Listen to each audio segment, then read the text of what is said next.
Мать и дети в родильном отделении находились в состоянии повышенной готовности, когда медсестра Лена Смирнова поспешила в родильный зал.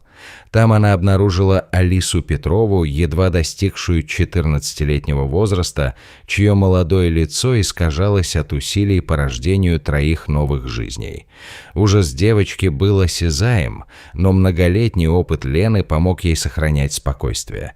Это была не просто очередная роды, это был момент, который изменит множество жизней. Медицинский персонал перемещался и координировал свои действия вокруг них, когда близнецы начали появляться на свет. На протяжении всего процесса Лена оставалась сосредоточенной на Алисе, наблюдая, как выражение ее лица меняется от облегчения к нарастающему панике с каждым рождением. Роды прошли успешно, и Лена ожидала, что за этим последует обычная радость. Но вместо этого она увидела лишь тени в глазах Алисы. Дни, следующие после родов, нарисовали тревожную картину. Алиса выполняла все рутинные действия по кормлению своих дочерей, но чего-то важного явно не хватало. Лена часто приходила на помощь, держала одного младенца, пока Алиса заботилась о другой, при этом замечая растущее расстояние в взгляде молодой матери. Самым тревожным было полное отсутствие посетителей, ни семьи, ни друзей, ни даже отца ребенка. Когда Лена спрашивала меня о именах для близнецов, молчание Алисы говорило больше, чем слова.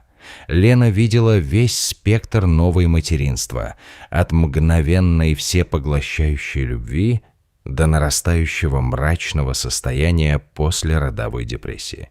Но что-то в ситуации Алисы казалось другим, более сложным. Отстраненность молодой матери углублялась. Она начала отказываться держать свои дочери на руках, проводя часы, уставившись в телевизор больничной палаты. Слезы время от времени скатывались по ее щекам. В одну тихую ночь Лена заметила возможность разрушить эти стены. «Привет, Алиса», — тихо сказала она, подходя к кровати. «Не против, если я присоединюсь?» Алиса подтянула одеяло ближе, как бы защищаясь от нежелательного разговора. Тем не менее, Лена осторожно продолжала. «Мне нужно спросить, где все? Твои родители, отец ребенка?» Одна слеза скатилась по щеке Алисы. Лена предложила салфетку, затем села в терпеливом молчании, зная, что некоторым историям нужно время, чтобы выйти на свет. Она не получила ответов той ночью, но вернется. Что-то в истории Алисы нуждалось в том, чтобы быть услышанным, и Лена была готова слушать. Дни проходили, Алиса оставалась недоступной, окутанная своей защитной тишиной. Затем неожиданно на ее лице появилась небольшая улыбка, первая, которую Лена увидела со дня рождения близнецов. Ее сердце забилось от этой искры света, этой возможности связи. «Как приятно видеть тебя улыбающейся», — осторожно произнесла Лена, усаживаясь рядом с кроватью.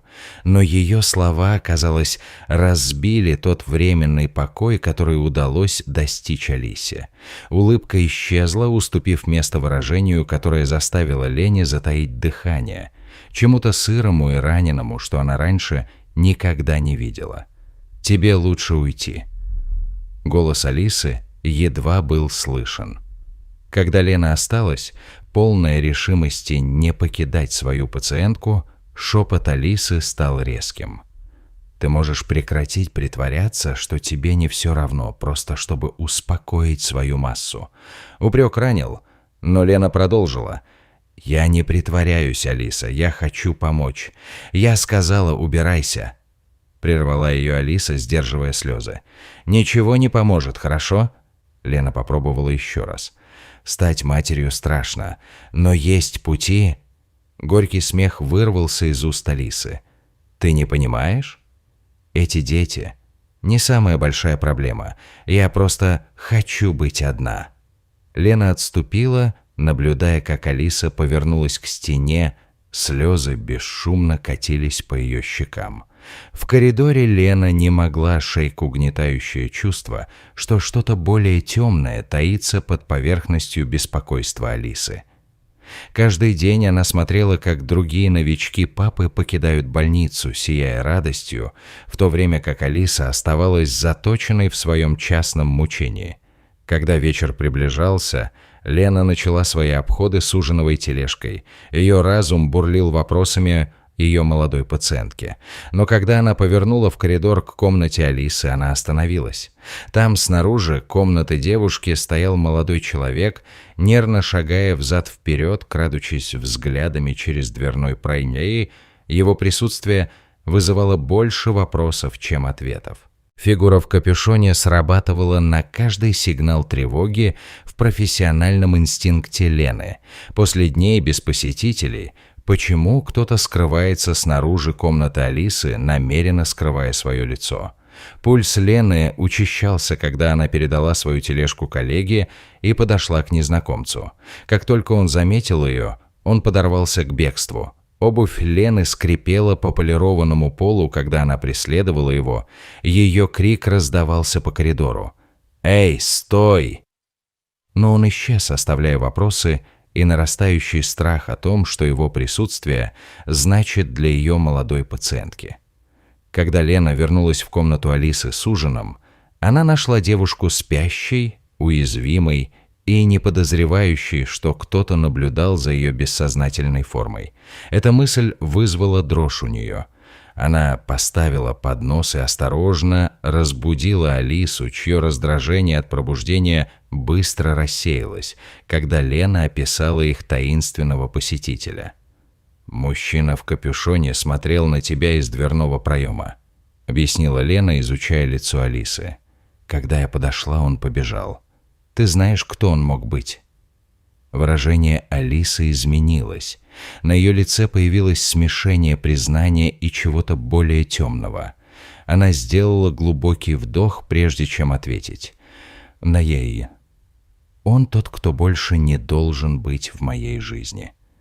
Спасибо, что проявляешь заботу обо мне», — тихо добавила Алиса. Это была первая искренняя теплота, которую она проявила с момента поступления в больницу.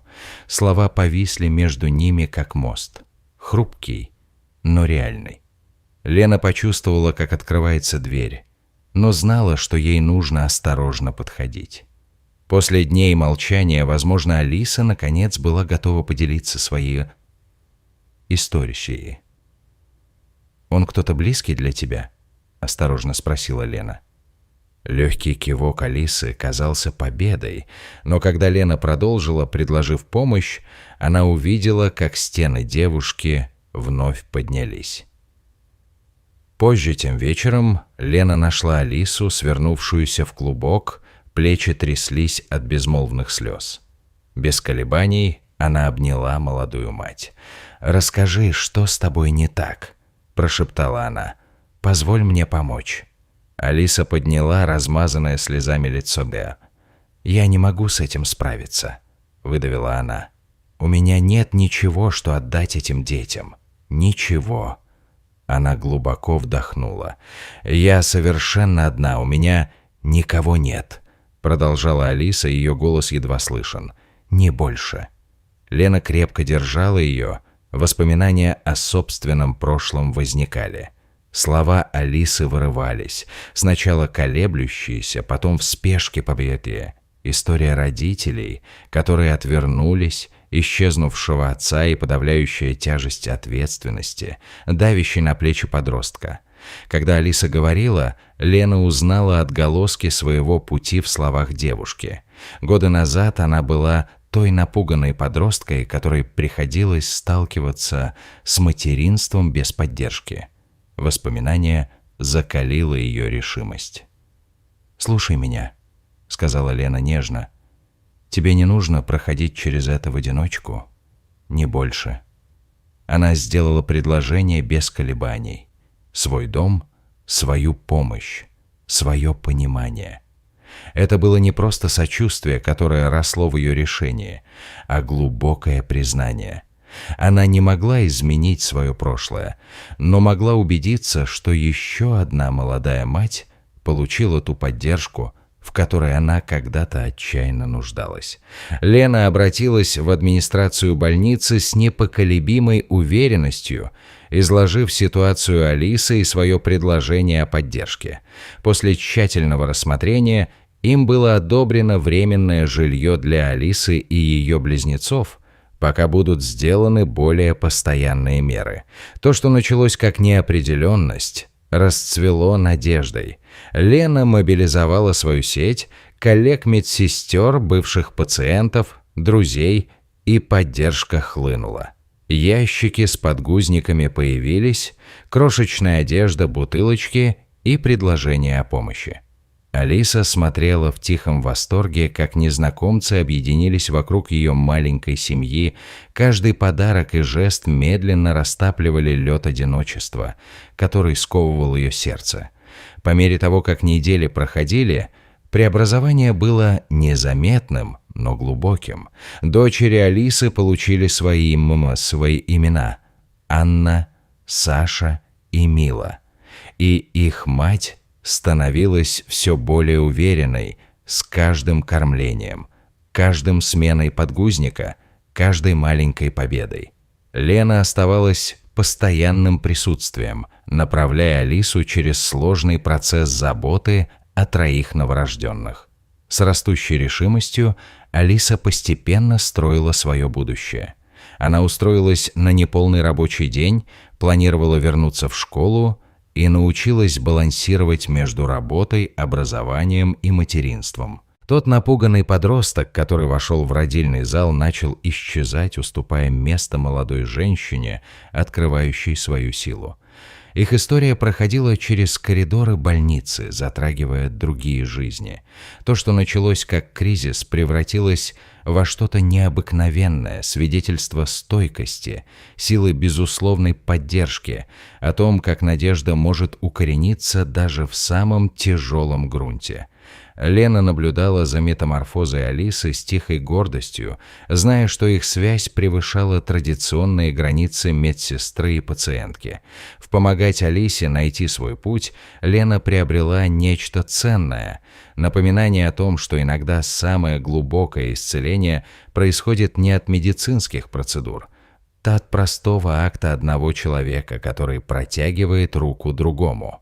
Годы сгладили острые края начала их истории. Близнецы Алисы росли в энергичных девочек. Их смех заполнял дом, который она построила с решимостью и грацией. Лена с тихой гордостью наблюдала за тем, как Алиса совмещает материнство с учебой и работой, удивляясь, как далеко проделал тот испуганный подросток. Затем на их пороге появился Сергей, разрушив их долгожданный мир. Аня первой среагировала, ее охранительный инстинкт вспыхнул. «Ты не должен здесь быть», — сказала она, вставая на пороге. «Ты потерял это право, когда сбежал от них». Лена появилась за ее спиной, знакомые черты мгновенно вызвали ярость. «Уйди», — приказала она с холодным голосом. «Алиса не хочет тебя видеть. Пожалуйста». Удивление Сергея прорывалось в его словах. «Я изменился, у меня теперь есть работа. Я хочу все исправить. Быть с моими дочерьми». Суматоха привела Алису с верхнего этажа. Она медленно спускалась, крепче заворачивая ночную рубашку, как будто это было ее броней. Когда она увидела Сергея, время, казалось, сворачивалась. На мгновение она увидела того, кого любила в школе, до того, как все разрушилось. Сергей. Его имя вырвалось из нее, как едва заметный шепот. «Алиса, мне очень жаль». Он шагнул вперед, надежда и сожаление боролись на его лице. «Я знаю, что я все испортил.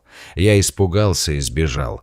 Но я здесь сейчас. Пожалуйста, дайте мне шанс быть отцом, которого они заслуживают». Аня встрепенулась. «После всего, что ты с ней сделал, ты не сможешь просто так прийти и забрать ее». Тихий голос Алисы прервал напряжение. Она прошла мимо своих защитников, чтобы прямо взглянуть на Сергея. Страх все еще присутствовал, но что-то еще тоже. Стальной стержень, закаленный в горниле прошлого года. Она изучала лицо, которое когда-то значило для нее все, взвешивая серьезность его слов против горы доверия, которую ему нужно было восстановить. Гнев Ани вспыхнул. «Ты не можешь просто вернуться, как будто ничего не произошло. Где ты был, когда она была испугана и одна, когда она больше всего нуждалась в тебе? Я знаю, что не заслуживаю прощения». Голос Сергея стал хриплым. «Но я все равно прошу его, пожалуйста, Алиса». Алиса стояла, застыв между ними. Воспоминания накатывали на нее, как волны. Бесконечные ночи, когда она плакала, засыпая, парализующий страх перед лицом материнства в одиночку, мечты, разбитые его отсутствием. Но под болью скрывалось что-то еще, отголоски того, что они когда-то делили, прежде чем все разрушилось. «Ты причинил мне боль», — наконец сказала она, ее голос был тверд, несмотря на дрожащие руки. «Почему я должна верить, что сейчас все по-другому?» Плечи Сергея опустились. «Я был напуган, Алиса. Я сбежал, потому что не знал, как с этим справиться. Но я вырос. Я хочу быть тем отцом, которого заслуживают наши девочки». Тишина растянулась между ними, тяжела с невыразимыми словами и непроверенными обещаниями. «Мне нужно время», — наконец сказала Алиса. «Вернись утром. Мы поговорим тогда». На лице Сергея отразилось облегчение. «Спасибо, я больше не испорчу ничего». Когда он повернулся, чтобы уйти, голос Ани пробился сквозь ночной воздух. «Если ты снова причинишь ей боль, Сергей, ты ответишь за это передо мной». Лена сжала плечо Алисы, пока фигура Сергея исчезала в темноте. «Тебе не нужно сейчас принимать никаких решений. Мы здесь, что бы ты ни выбрала». Алиса сидела у окна той ночью, наблюдая, как тени играют на лужайке. Она больше не была той испуганной девочкой, которую Сергей оставил. Материнство закалило ее в нечто более сильное, и она построила семью, основанную на своем выборе. Аня, Лена, ее дочери, которые доказали свою любовь через подарки, а не обещания. Утро придет, принося Сергея и его мольбы о искуплении. Но на этот раз Алиса встретит его на своих условиях, с мудростью, полученной от трудного опыта, и силой искренней поддержки за спиной. Ее история теперь была ее собственной, и любую главу, которая пришла дальше, она могла написать своей рукой ради своих дочерей, а не ради него.